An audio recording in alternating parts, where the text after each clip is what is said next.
दोस्तों अब हम सीखेंगे HTML के पेज में इमेज कैसे लाई जा सकती है। जैसा कि मैंने आपको बताया था, HTML कॉम्बिनेशन है टैग्स का। HTML के पेज में अगर आपको इमेज डालनी है तो इसका भी टैग है और वो टैग है img टैग।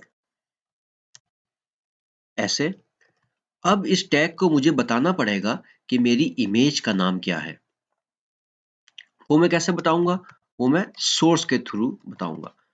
अच्छा, मैं आपको एक चीज बताता चलूं, ये है टैग और इस टैग के अंदर जो मैंने ये चीज लिखी है src यानी कि सोर्स, ये कहलाता है एट्रीब्यूट। सो टैग के एट्रीब्यूट्स भी हो सकते हैं जो कि उस टैग को मोर इंफॉर्मेशन प्रोवाइड करते हैं। जैसा कि इस केस में एक इमेज का टैग है, उसका एट्रीब्यूट है सोर्स।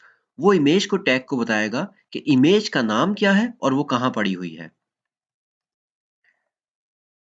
ये मेरी इमेज पड़ी हुई है। इस इमेज का नाम है smile1.png। smile1.png। ये करेक्ट एक्सटेंशन लिखना लाजमी है। अगर आप एक्सटेंशन नहीं देख पा रहे हैं, आप सिर्फ जाके प्रॉपर्टीज पे क्लिक करें और आपको फाइल का एक्सटेंशन मिल जाएगा। करेक्ट एक्सटेंशन लिखना लाजमी है। अब मैं इस टैग को बंद कर दूंगा। ऐसे अब मैं अपना HTML पेज खोलता हूं और जैसा कि आपने देखा, मेरी इमेज आ चुकी है। ये काफी बड़ी इमेज है। आगे हम ये भी सीखेंगे इस इमेज का साइज कैसे छोटा किया जाए, लेकिन अभी फिलहाल आपने देखा मेरी इमेज HTML के पेज में आ चुकी है। अगर मैं इसको JPG कर देता हूं और फिर अपना ब्राउजर खोलता हूं, तो आपने देखा मेरी इमेज अवेलेबल नहीं है, यानी कि मुझे एक्सटेंशन करेक्ट डालना लाजमी है। अच्छा, इमेज टैग का एक और एट्रीब्यूट मैं आपको बताता हूं और वो है अल्टरनेटिव। उसको लिखते हैं ALT के नाम से। ALT एट्रीब्यूट क्या करता है? अगर आपके ब्राउजर को इमेज नहीं मिलती तो उसकी जगह आप कोई टेक्स्ट अपने ब्राउजर में प्रिंट करा सकते हैं। जैसा कि मैं लिखता हूं नो इमेज। अभी मेरे ब्राउजर को इमेज नहीं मिलेगी क्योंकि एक्सटेंशन गलत है।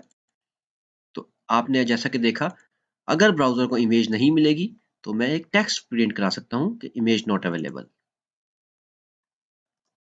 तो हमने ब्राउजर में इमेज कैसे लगाई? अपने इमेज टैग की मदद से। और बहुत सारे HTML टैग्स में उनके कुछ एट्रीब्यूट्स होते हैं, वो टैग को और इंफॉर्मेशन प्रोवाइड करते हैं। जैसा कि इस केस में इमेज टैग का एट्रीब्यूट जो कि सोर्स है, उसने इमेज टैग को बताया कि इमेज का नाम क्या है और उसका पाथ क्या है। ये दोनों सेम जगह पड़े हुए हैं, तो हम smile1.jpg लिख सकते हैं। और ऑल्टरनेटिव ऑल्ट का टैग क्या करता है? अगर मेरी इमेज अवेलेबल नहीं होगी तो वो ये टेक्स्ट शो करवा देगा। एक और चीज मैं यहाँ पे पॉइंट आउट करना चाहूंगा।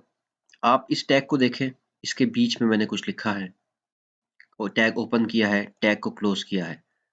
अब मुझे इसके बीच में कुछ नहीं लिखना फिलहाल।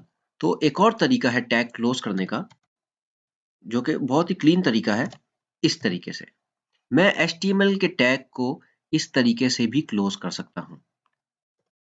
यहां पर मैंने इसको इस तरीके से क्लोज क्यों नहीं किया? क्योंकि मुझे इसके बीच में कुछ लिखना था। इसके बीच में मुझे कुछ नहीं लिखना, तो मैं इस टैग को इस तरीके से भी आराम से क्लोज कर सकता हूं।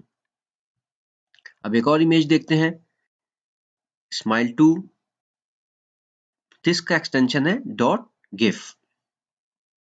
मैं यहाँ पे smile2.gif कर देता हूँ, उसको सेव करता हूँ, अपना ब्राउजर खोलता हूँ और जैसा कि आपने देखा मेरी गिफ इमेज भी ब्राउजर में आ गई। इस वीडियो के लिए इतना ही। मिलते हैं अगली वीडियो में।